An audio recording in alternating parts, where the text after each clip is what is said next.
Egypt, land of the pyramids and pharaohs. In this video, we are going to see that the Quran reveals secrets about Egypt that until recently were lost to mankind. When you hear the word Pharaoh, what comes into your mind? Most people think of the supreme ruler of Egypt. This is correct, but the word did not always refer to the supreme ruler. Ancient Egyptian history is divided into different periods. The word Pharaoh, Egyptian Perah, had different meanings depending on the period of Egyptian history. Historically, the word Pharaoh only started being used as a title for the supreme ruler much later in Egyptian history, during the New Kingdom period. Before this, the word meant great house and was used to refer to the royal palace. The Encyclopedia Britannica states, Pharaoh, originally the royal palace in ancient Egypt. The word came to be used for the Egyptian king under the New Kingdom. Let's now analyse the Quran's accounts about Egypt in light of these historical facts. Like the Bible, the Quran discusses the prophets Joseph and Moses, who both spent time in Egypt. Joseph is dated by scholars to either the Middle Kingdom or Second Intermediate period, well before Pharaoh meant ruler.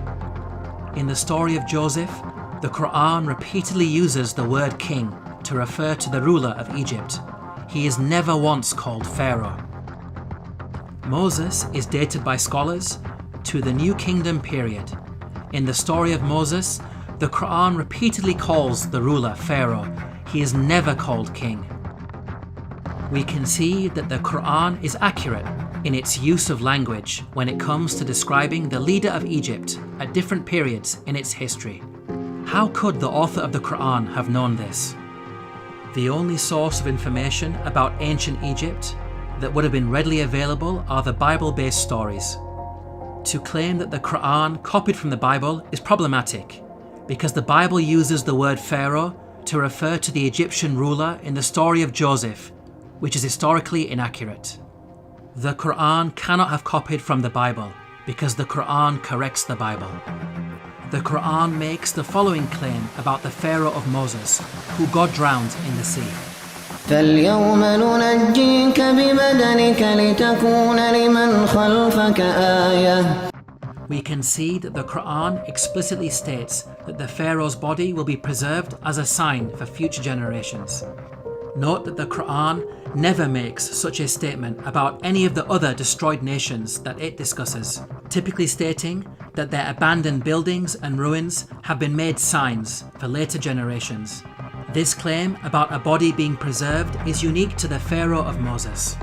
The body of Ramesses II was discovered by archaeologists in the year 1881 CE. The mummy has been on display in the Cairo Museum, and over the last century, it has been seen by millions of tourists from all over the world. In the following documentary, Sir Tony Robinson states that Ramesses II is one of the few pharaohs whose body has survived largely intact. Just across the river from Luxor lies the famous Valley of the Kings, where Ramesses himself was buried. His mummy was discovered in 1881. One of the few pharaohs whose body has survived largely intact. Historically, priests had concealed his body in a secret location in the year 1000 BCE because of a problem with grave robbers. Nothing was known about his mummy in the intervening period of almost 3,000 years. At the time the Quran was revealed, the whereabouts and fate of Pharaoh's body was unknown. During the 3,000-year period in which the body was hidden, it could easily have been damaged or stolen. It may have even remained lost forever, locked away in its secret location, never to be rediscovered. If you think about it, these statements in the Quran are not only historically accurate, but also represent quite a bold prophecy.